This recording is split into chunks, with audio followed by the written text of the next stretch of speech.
대구 달서구 가배 지역구를 둔 국민의힘 홍석준 의원 전화 연결해서 자세한 이야기 나눠보겠습니다. 의원님 나와 계십니까? 예, 안녕하십니까. 반갑습니다. 안녕하십니까. 자, 공약개발본부 규제 개혁 TF 단장이 되셨습니다. 네. 체감할 성과 내겠다 포부도 보이셨는데 어떤 공약 좀 공개해 줄 수 있습니까? 예, 제가 사실은 지금 저희 당의 특위인 규제개혁 추진단의 위원장으로서도 활동을 하고 있습니다만은, 네.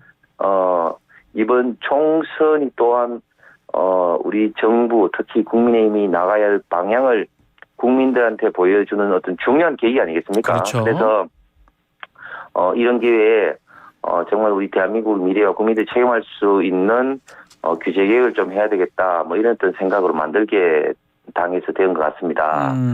그래서 지금 기존에 또 굉장히 많이 지금 윤석열 정부나 국민의힘에서 하고 있는 성과 중에서 산업단지 관련된 규제 완화라든지 아하. 외국인 노동자라든지 이런 기존에 하고 있던 부분은 더 가속화를 좀 하고요. 예. 그다음에 또 스타트업 관련해서 이미 이제 로톡이라든지 3.3이라든지 이런 기업들도 경영이 가능하게 되는데 이런 스타트업 관련된 부분 그리고 또 의료 부분이라든지 또 토지의 이용 문제 부분이라든지 국민의 실생활과 특히 경제산업과 관련 있는 어떤 부분에 대해서 좀 더 구체적이면서도 실현 가능한 공약을 낼 계획입니다. 자, 그 공약 중에 보니까 뭐 저출생 관련 공약도 있고 메가시티도 있고 뭐 철도 지하 있는데 이게 보면 약간 수도권 관련된 거 아니냐 이런 공약 얘기가 나오거든요. 수도권한테만 좀 고려하는 거 아니냐 이런 얘기 어떻게 답할 수 있을까요? 글쎄요. 그게 수도권만 해당되는 건 아니죠. 저출생이 수도권만 해당되는 건 아니고 또 철도 지하도 마찬가지입니다. 특히 앵커님도 잘 아시지만 대구 같은 경우도 네. 경부선 때문에 도심의 남북이 절단되어 있는 그런 여러 가지 문제점이 있지 않습니까? 그렇죠. 그래서 네. 도심을 지하하자 이런 이야기는 이전부터 계속해서 있어 왔는데 재원 조달의 문제라든지 또 법적인 문제라든지 이런 것 때문에 좀 계속 주춤거리고 있던 상황인 것이죠. 그런데 이번에 저희 당에서는 우리 한동훈 비대위원장이 도심 부분에 좀 지하를 강한 어떤 그런 의지를 표명했고 또 이 부분에 대해서는 어느 정도의 또 민자 조달도 가능하다. 이렇게 해서 도심 철도 부분에 지하 공약을 하게 됐고, 네. 메가시티 부분도 마찬가지입니다. 대구도 있죠. 예, 메가시티 부분도 물론 지금 김포에서 촉발된 이슈이지만, 저도 메가시티 특별위원회 위원으로 활동을 했었는데, 네. 다른 지역 같은 경우도 예를 들면 부산도 그렇고 대전도 그렇고 이런 어떤 도심의 광역화 현상은 전 세계적인 현상이고, 네. 여기에 따른 어떤 행정구역 개편 문제는 단순하게 이제 서울과 수도권만의 어떤 문제는 아닌 것이죠. 그 말씀하신 지금 이 김포 서울 편입론 메가시티라고도 할 수도 있는데 이게 또 총선 2달여 앞두고 또 이슈가 다시 나왔거든요. 네. 이거는 또 의석수 이런 것도 생각했다 이렇게 봐야 됩니까? 어떻게 봐야 됩니까? 네, 이미 저는 우리 조경태 당시 메가시티 위원장이 대표 발의한 김포 편입안에 대해서 저도 이제 공동 발의를 했었고 계속 이 안은 진행 중이었습니다. 단지 이제 그동안 이제 약간 이제 핫 이슈에서 약간은 조금 이제 떨어지는 그런 어떤 분위기였지만 네. 다시 이제 우리 한동훈 비대위원장이 이제 조금 언론에 조금 더 공개를 해서 조금 관심을 받게 됐다는 차이밖에 없는 거죠. 입법 시간 고려해 보면 목련피는 봄 이렇게 말씀하셨는데 네. 가능하겠습니까? 이게 3월, 4월에 이런 거죠. 지금 민주당은 지금 사실 좀 입장이 얼쩡쩡한 상태입니다. 당론으로 지금 김포라든지 메가시티 안에 대해서 반대하진 않고 개별 의원들이 지금 반대하는 그런 좀 형국이거든요. 예. 그래서 만약에 민주당이 당론만 반대하지 않으면 의원 개별 어떤 투표를 한다면은 지금 21대가 끝나기 전에도 당연히 이제 법안을 통과시킬 수가 있습니다. 단지 이제 민주당이 당론으로 반대하게 된다면 이런 어떤 이슈를 통해서 4.10 총선에서 국민들의 어떤 평가를 받게 되고 그 결과에 따라서 뭐 21일 초에 또 뭐 빨리 또 만들어질 아하. 수도 있죠. 예. 자, 공천 신청 얘기도 좀 해보겠습니다. 국민의힘 신청 마감이 됐는데 영남은 보니까 65개 지역구인데 278명이 몰렸습니다. 4.28대 1의 경쟁률이네요. 어떻게 네. 보고 계십니까? 예, 뭐 항상 저희 당세가 그 영남 지역이 강하기 때문에 네. 예, 영남 지역의 좀 경쟁률이 뭐 어떤 뭐 총선이든 좀 더 세왔고 이번에도 저희들 당의 전국 평균 경쟁률이 3.3대 5대 1인데 이제 영남은 한 4.3대 1이 되기 때문에 그렇죠. 예. 조금 높다고 좀 볼 수 있는 뭐 그런 상황입니다. 또 특히 지금 용산에 이제 참모들 아니면 장차관 출신들 뭐 영남이나 또 강남 쪽에 이렇게 우세 지역으로 지원한 곳이 나타났는데 이런 현상은 어떻게 봐야 됩니까? 예, 뭐 그래도 그 용산 출신이라든지 장차관들이 뭐 네. 우리 이제 국민의힘의 그 강세 지역만 나온 것이 아니라 뭐 전반적으로 격전지에도 지금 많이 나가 있는 그런 어떤 상태입니다. 그 이전에는 뭐 검사 공천이니 또 뭐 용산발 낙하산 공천이 계속 굉장히 좀 뭐 그런 어떤 일방적인 어떤 그런 어떤 공천을 받을 거다. 뭐 그런 어떤 뉴스들. 이야기가 이제 예. 많았습니다만은 예. 지금은 사실은 그런 이야기가 쑥 들어갔지 않습니까? 아니네요. 그래서 예. 그래서 이제 시스템 공천 하에서 이제 뭐 누구나 이제 경쟁할 수 있는 뭐 용산 출신이라 해서 특별한 우려도 없고 그리고 특별한 어떤 불리함도 없는 누구나 어떤 시스템 공천에서 경쟁할 수 있는 이런 어떤 환경이 조성되었다고 생각합니다. 이 용산이나 이 출신들 성적표는 어떻게 전망하십니까? 현재 분위기 좀 말씀해 주십시오. 대구나 뭐 영남 지역도 그렇고. 그게 뭐 용산 출신에서 그 일방적으로 뭐 분위기가 뭐 좋다 나쁘다고는 뭐 이렇게 말할 수는 없을 예. 것 같고요. 예. 예, 결국 이제 그 본인들의 개별적인 뭐 경쟁력이 좌우되지 않을까. 그 지역에 대한 어떤 연고라든지 또 본인의 어떤 지금까지 어떤 삶의 궤적에서 지역민 주민들과 어떤 호흡을 맞춰 왔는지 뭐 그런 어떤 본인의 어떤 경쟁력 하에서 결국 이제 그 현명하신 유권자들께서 주민들께서 판단하시리라 생각을 합니다. 자, 우리 의원님 지역구가 대구 달서 가바입니까? 네네네. 유영아 변호사가 공천 신청을 했더라고요. 네네. 이제 한판 이제 해야 될 것 같은데 뭐 또 최근에 또 한동훈 위원장하고 박근혜 전 대통령도 만날 수도 있다 이런 보도도 있던데요. 만나는 거 맞습니까? 어떻게? 아닙니다. 그게 이제 당에서도 오보라고 이제 그 오보군요. 대변인이 공식적으로 그 이제 통지를 했고요. 아하. 단지 이제 그 박근혜 전 대통령 생일 때 예. 한동훈 비대위원장이 김영동 비서실장을 보내서 축하 그 화분을 보낸 것으로 지금 알려져 있습니다. 난인가 뭐 축하 화분 보냈다고 네네. 하던데 네. 뭐 좀 그것도 부담은 없는 겁니까? 의원님 입장에서는 어떻습니까?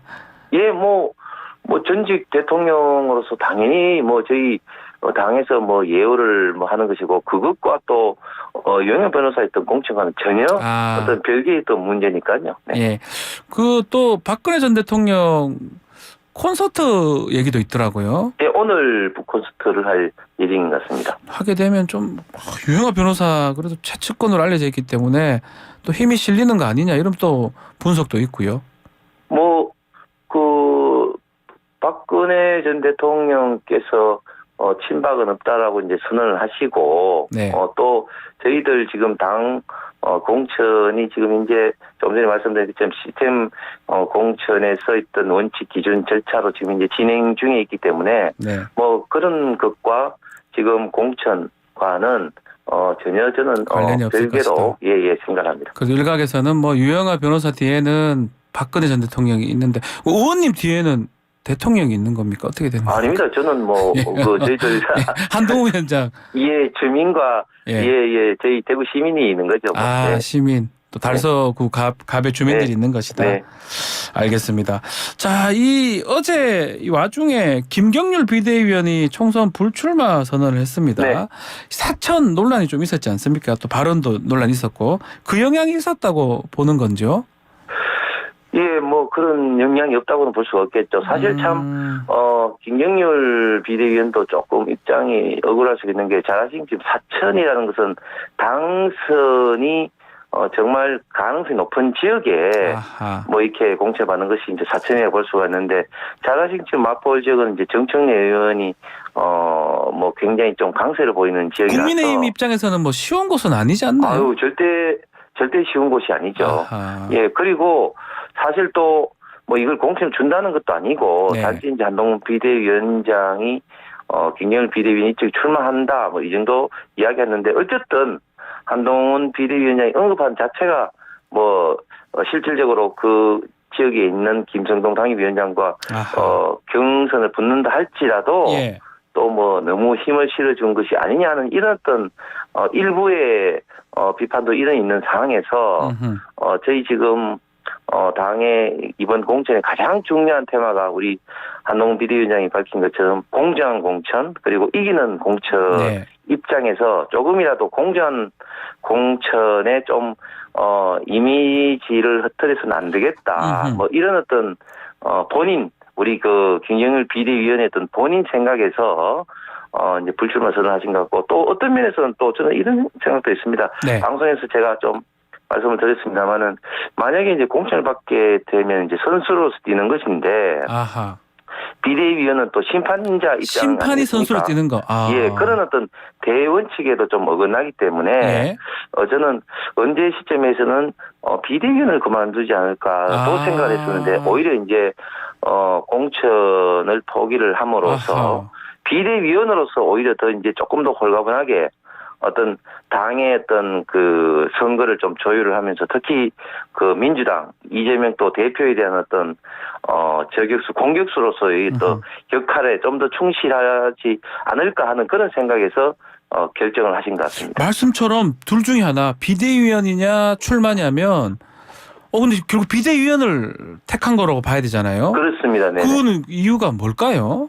제가 말씀드린 것처럼 이제 그 김경률 비대위원의 가장 큰 장점이 정말 팩트를 가지고 그 민주당 특히 이재명 대표를 공격한 저격수로 이름을 날렸지 않습니까? 예, 그런 측면에 저는 좀 더 충실하지 않을까 생각합니다. 그 혹시나 뭐 일각에서는 대통령실에 또 입김이 좀 반영된 거 아니냐 이 발언도 문제가 됐으니까 그런 부분은 좀 없을까요? 글쎄요, 저는 뭐 전혀 그렇게 생각하지 않습니다. 왜냐하면은 뭐 만약에 그렇게 됐다면 예. 그 벌써 그 공천 포기를 했어도 벌써 했어야 되죠. 네. 늦었으니까 알겠습니다. 자, 유승민 전 의원 얘기도 지금 계속 나오고 있거든요. 네. 역할론이 지금 부각이 되고 있는데 국민의힘 입장에서 어떻습니까? 정말 필요합니까, 유승민 의원? 예, 저는 필요하다고 생각합니다. 특히 유승민 의원 같은 경우는 중도청 특히 수도권에 그래도 소구력이 어느 정도 있고 영향력이 있는 분이시기 때문에 예. 지금 수도권 선거가 굉장히 치열하고 또 승부의 관건 아니겠습니까? 그렇죠. 그렇기 때문에 이 부분에 대해서는 저는 분명히 이제 그 영향력이 있고 그래서 유승민 의원을 어떻게 활용할 것인가 이런 것은 좀 한동훈 비대위원장이 좀 고민을 좀 많이 하실 사항인 것 같습니다. 유승민 전 의원은 사실은 대구잖아요. 대구에서 오랫동안 네. 의원을 했었는데 수도권 아니면 호남권 이런 데도 역할론이 있는 건가요? 뭐 애국에서도 잘 아시겠지만 예. 사실 이제 대구 경북에는 아직까지도 유승민 의원에 대한 어떤 그 배신자 프레임이 너무 강하고 해서 예. 대구 경북보다는 조금 전에 말씀드렸던 어떤 중도층 수도권의 어떤 영향력이 훨씬 더 있다. 그래서 그것이 뭐 어떤 특정 지역일 수도 있겠습니다만 그러나 지역이 아니더라도 어떤 당의 어떤 선거 기구에서 어떤 일정한 직책을 맡아서도 뭐 할 수도 있고 어쨌든 형식은 네. 뭐 다양하게 있으니까 이런 어떤 부분에 대해서는 한동훈 비대위원장이 여러분들의 어떤 조언을 받지 않을까 생각합니다. 결국 또 윤석열 대통령의 의중도 좀 중요하다고 봐야 될 것 같은데요. 당정 관계도 또 생각해야 되고 한동훈 위원장이 어떤 결정을 내리게 될까요? 의원님께서 예측을 해볼 수 있을까요? 글쎄요. 저는 이게 결국 선대위원장 같은 거 맡을 수 있어요? 비대위원장이 어떤 결정을 하실 어떤 거기 때문에 네. 이걸 뭐 어떻게 단정적으로 말씀드리긴 어렵겠습니다만 예를 들면 뭐 수도권 공동선대위원장으로 수도권. 특정 지역이 아니라 아하. 뭐 전반적인 어떤 당의 선거에 좀 지원과 도움을 줄 수 있는 뭐 그런 역할도 하나의 어떤 옵션이 아닐까 생각합니다. 그것도 가능할 것이다. 네. 자, 그리고 지금 윤석열 대통령 주말 사이에 KBS하고 특별 대담 녹화는 끝났다고 합니다. 보도에 따르면 그 명품백 관련된 입장도 밝혔다고 하는데 이게 이제 7일에 방송이 되는데요. 설 민심 잡는 데 도움이 될까요? 어떻게 보시는지요? 예, 저는 뭐 당연히 도움이 될 것이라고 생각합니다. 그동안 윤석열 대통령이 이제 도스템 이후에 좀 언론과의 좀 소통이 좀 부족하다. 예. 뭐 그런 어떤 일부의 어떤 비판도 뭐 있었던 상황이다. 물론 이제 대통령께서는 각 분야별로 8차까지 전문가와 민생 토론회 했죠. 시민들과 어떤 그 민생을 특정 어떤 주제를 가지고 계속해서 이제 소통을 해오셨고 특히 이제 대통령 생각, 정부의 정책을 또 발표하는 그런 자리도 좀 꾸준히 가져왔습니다만 그러나 일반적인 어떤 자리를 어떤 형식의 그걸 가지고 다양한 주제를 가지고 하는 이런 어떤 언론과의 소통이 좀 부족했기 때문에 이런 형식을 통해서 대통령의 어떤 그 진솔한 생각을 말씀을 해주시고 특히 이런 김건희 여사 관련된 어떤 몰카 공작에 관련된 이런 사항에 대해서도 네. 또 전반적인 어떤 대통령님의 생각이라든지 배경이라든지 이런 어떤 것을 이야기를 좀 해주시면은 국민들이 좀 이해를 하는데 저는 분명히 좀 큰 도움이 되지 않을까 생각합니다. 근데 이제 뭐 국민들이 이제 또 사과 이런 게 많이 없다면 그냥 설명만 있다면 뭔가 궁금증이라든지 이런 게 해소가 될 수 있을까요? 어떻게 보시는지요? 예, 그건 일단 뭐 그 대통령께서 대담을 하신 것을 한번 보고 결국은 판단해야 될 문제 아니겠습니까? 자, 그리고 설 인사는 또 참모들하고 합창을 했다고 지금 전해지고 있습니다. 어떻게 또 김건희 여사 등장 부분은 또 알려지지 않고 있는데 어떻게 이 녹화나 이런 거 아니면 또 인사 부분 같이 해야 됩니까? 어떻게 해야 됩니까? 저는 근데 그 김건희 여사가 참 인간적으로는 좀 안타깝게 좀 생각을 하는 게 사실 경선 때부터도 민주당과 굉장히 많이 좀 줄리라든지 이런 허위 공작을 해서 많은 어떤 그 정신적 이런 어떤 충격을 많이 받고 있는 상태에서 예. 특히 대통령 그 영부인이 되시고 난 다음에도 순방할 때마다 또 뭐 캄보디아에 가서 어린 그 환자 하나를 얻고 있는 그런 사진을 연출했다 이런 식으로 사사건건 허위 사실에 기반해서 비판을 받아왔는데 그런 것이 허위 사실이 드러났음에도 사실 민주당은 아직까지 사과 한마디도 없는 그런 상황인 것이죠. 그런데 네. 최근에 좀 이런 이슈로 해서 더 많은 좀 정신적 어떤 그런 고통을 받고 계시지 않나 그런 좀 안타까움이 있습니다. 그러다 보면 자연스럽게 좀 언론이라든지 이런 데 또 나오시는 게 사실 굉장히 좀 부담이 되고 계시지 않나. 저는 뭐 그런 어떤 측면에서 김건희 여사 본인뿐만 아니라 뭐 이런 어떤 상황이 국가적으로도 결코 좀 좋은 어떤 그런 어떤 상황이 아니기 때문에 네. 참 안타깝게 생각합니다. 뭐 대담으로 혹시나 의혹이 해소되고 이러면 설 이후에도 김건희 여사 공개 행보 좀 필요하다고 보십니까? 예, 그거는 방금 앵커에서 말씀하신 것처럼 대담 이후에 뭐 그런 어떤 상황에 대해서 많이 조금 대통령실에서도 뭐 이렇게 판단을 하실 사항인 것 같습니다. 자, 끝으로 이태원 참사 특별법 지난 30일 날 제2요구권 행사가 됐습니다. 네. 재표결은 언제 국회에서 하는 겁니까? 예, 사실 그 재표결은 이때까지 국회 관례상 대통령이 제2요구를 한 바로 다음 본회의 때 하는 것이 관례였습니다. 원래 예. 그런데 지난번 쌍특검법도 마찬가지고 지금 민주당은 철저히 이제 총선 전략용으로 이걸 보고 있는 것 같습니다. 그래서 사실 뭐 중대재해처벌법에 제2 요구된 이후에 언제 재표결을 할 것인지 전혀 지금 현재 그 여야 간의 어떤 논의가 지금 이루어지고 있지 않거든요. 예. 그렇기 때문에 사실은 왜 빨리 이걸 제의 요구된 것에 대해서 재표결을 해야 되냐면 재표결 이후에 또 다른 어떤 그 협상을 해서 새로운 안을 빨리 도출을 해야 됩니다. 예를 들면은 이태원 차도특별법도 지금 다른 사항들은 다 합의가 되는데 지금 특별조사위원회 요 문제 아니겠습니까? 그렇죠. 그게 다죠. 예. 예. 이 문제에 대한 어떤 구성이라든지 또 특조위의 어떤 권한 문제라든지 이런 거는 제가 볼 때는 유가족을 위해서라도 국민을 위해서도 알겠습니다. 빨리 여야 간의 협상이 이루어져야 될 문제인데 그러기 위해서는 네. 빨리 이게 재표결이 이루어져야 되는데 참 민주당이 이렇게 그 정쟁용으로 총선 전략용으로 알겠습니다. 바라보고 있는 것이 좀 안타깝습니다. 자, 오늘 시간에 대해서 말씀 여기까지 듣겠습니다. 감사합니다. 예, 감사합니다. 네. 홍석준 의원과 함께했습니다.